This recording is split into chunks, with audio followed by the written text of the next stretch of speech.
Bismillahirrahmanirrahim. Assalamualaikum warahmatullahi wabarakatuh. Alhamdulillahilladzi arsala rasulahu bil huda wa dinil haqq liyudhhirahu 'alad dini wa kafa billahi syahida. Asyhadu an la ilaha illallah wa asyhadu anna Muhammadan abduhu wa rasuluh. Allahumma shalli wa sallim ala sayyidina Muhammadin wa ala alihi wa sahbihi ajmain, amma ba'd. Anak-anak sekalian yang dirahmati Allah Subhanahu wa taala, alhamdulillah pada kesempatan kali ini untuk kelas 8 materi pendidikan agama Islam kita akan awali dengan satu bab yang membahas tentang meyakini kitab-kitab Allah dan mencintai Al-Qur'an. Anak-anak sekalian, iman kepada kitab Allah akan diawali dengan sebuah pengertian, yaitu yakin dan percaya dengan sepenuh hati bahwa Allah telah menurunkan kitab-kitabnya kepada para rasul sebagai petunjuk dan pedoman bagi umatnya. Anak-anak sekalian, Allah Subhanahu wa taala telah menurunkan kitab-kitabnya itu dengan satu maksud dan tujuan tertentu, dan kita dapat mengetahui betapa pentingnya kedudukan kitab-kitab Allah kepada kehidupan kita. Yang pertama, kitab-kitab Allah merupakan anugerah bagi kita manusia yang sejatinya telah diberikan anugerah akal yang tidak dimiliki oleh makhluk Allah lainnya. Dengan kitab-kitab Allah menjadi dapat memberikan jalan keluar bagi setiap masalah yang diberikan, setiap masalah yang dihadapi oleh manusia. Dan kitab-kitab Allah juga merupakan pedoman hidup manusia, agar manusia tidak tersesat dalam menjalani kehidupan. Mereka bisa tahu mana yang hak dan mana yang batil, mana yang baik, mana yang buruk, mana yang manfaat, mana yang akan memberikan mudarat. Kitab ini jugalah yang akan menuntun manusia menuju keselamatan, baik di dunia ataupun di akhirat. Anak-anak sekalian dirahmati Allah Subhanahu wa taala, tentang kedudukan dan pentingnya kitab Allah, Allah telah menyatakan dalam firman-Nya, yaitu dalam Quran surat Al-Maidah ayat ke-16. A'udzu billahi minasyaitonir rajim. Bismillahirrahmanirrahim.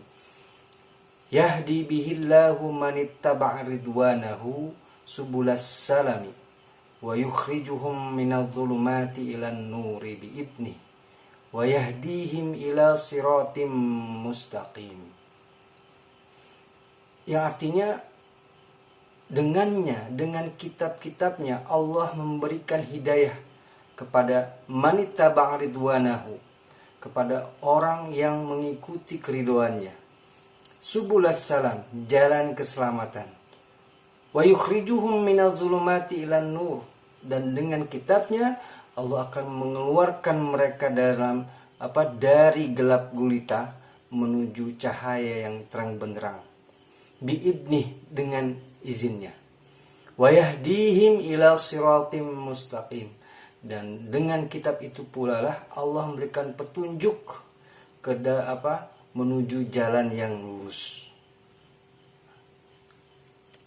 Anak sekalian dirahmati Allah Subhanahu wa taala, demikianlah betapa pentingnya kitab Allah bagi kehidupan manusia. Dan dalam sejarah Allah telah menurunkan, seperti yang kita ketahui, ada istilah kitab dan suhuf. Apakah perbedaannya? Kitab dan suhuf, keduanya sama-sama wahyu Allah Subhanahu wa taala. Keduanya sama-sama firman Allah Subhanahu wa taala yang diturunkan kepada para nabi dan rasulnya. Yang pertama, apa perbedaannya? Pertama, bentuk dari kitab itu sudah dibukukan. Sebagai contoh Al-Quran. ya, Al-Quran ataupun kitab-kitab Allah yang telah dibukukan, dijilid. Adapun suhuf masih berbentuk lembaran yang terpisah. Yang kedua, kitab biasanya berlaku lebih lama daripada suhuf. Dan yang terakhir, isi kitab lebih lengkap daripada isi suhuf. Itu adalah 3 ya yang bisa kita temukan dari perbedaan antara kitab dan suhuf. Berikutnya, meskipun dalam beberapa literatur ada yang berbeda pendapat, ya, berapakah nabi dan rasul yang menerima suhuf? Ya, namun kita ada satu keterangan mengatakan bahwa dalam para nabi telah menerima suhuf dengan jumlah tertentu. Yang pertama sebagai contoh, Nabi Idris menerima sebanyak 30 suhuf, 30 lembar. Nabi Syis menerima sejumlah 50 suhuf. Nabi Adam menerima 10 suhuf. Nabi Ibrahim menerima 30 suhuf. Dan Nabi Musa menerima 10 suhuf. Ya.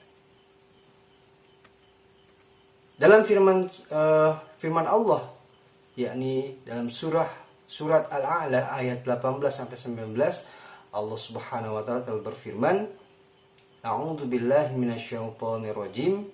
Inna hadza lafis suhufil ula suhufi Ibrahim wa Musa.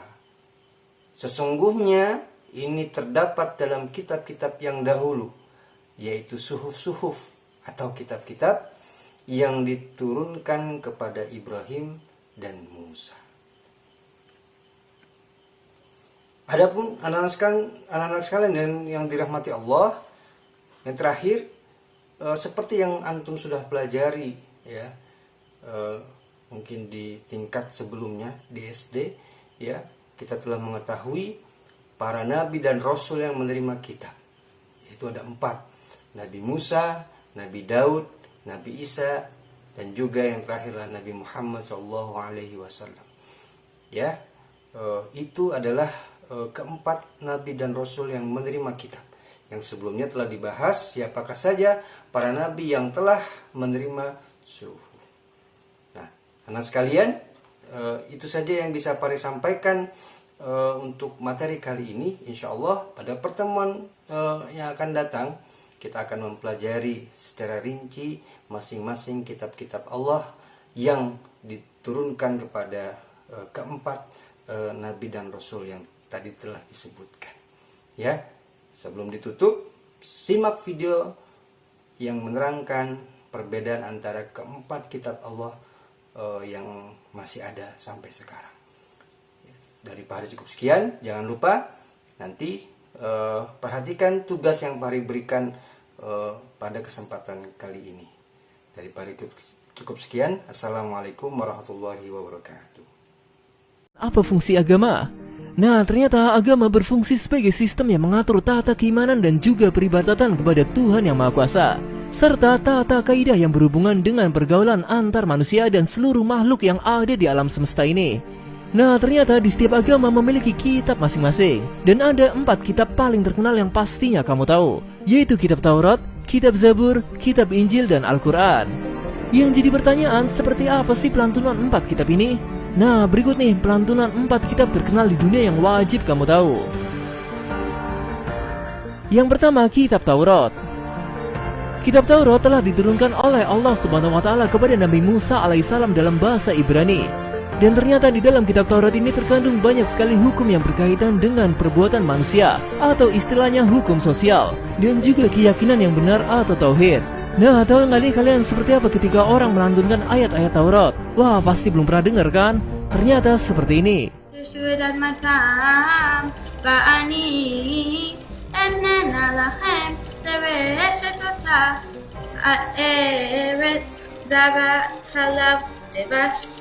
אני אדוני אלוהיכם אשר הבדלתי אתכם מן העמים והבדלתם בין הבהמה הטהורה לטמאה ובין העוף הטמא Yang kedua, kitab Zabur. Ternyata kitab Zabur diturunkan oleh Allah SWT kepada Nabi Daud alaihissalam dalam bahasa Kitbi. Tahu nggak nih kalian apa itu bahasa Kitbi? Dahulu bahasa Kitbi merupakan bahasa yang digunakan masyarakat Mesir dalam berkomunikasi di keseharian.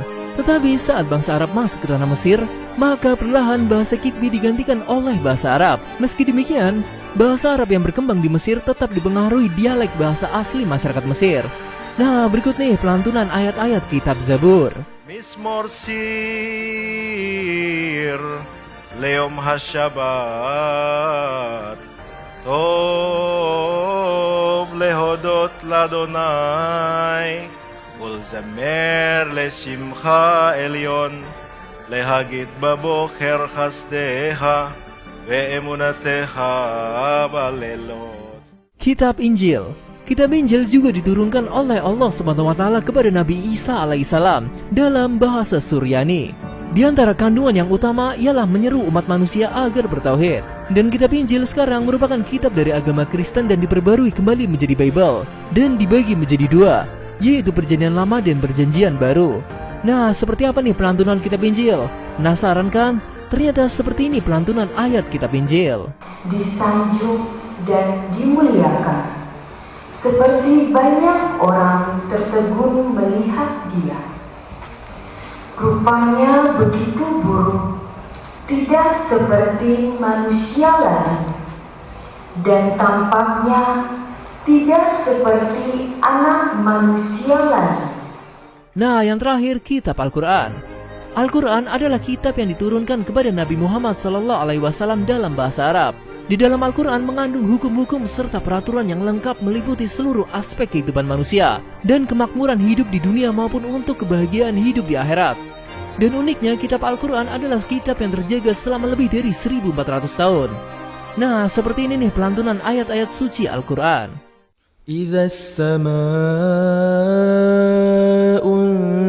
انشقت وأذنت لربها وحقت وإذا الأرض مدت وألقت ما فيها وتخلت.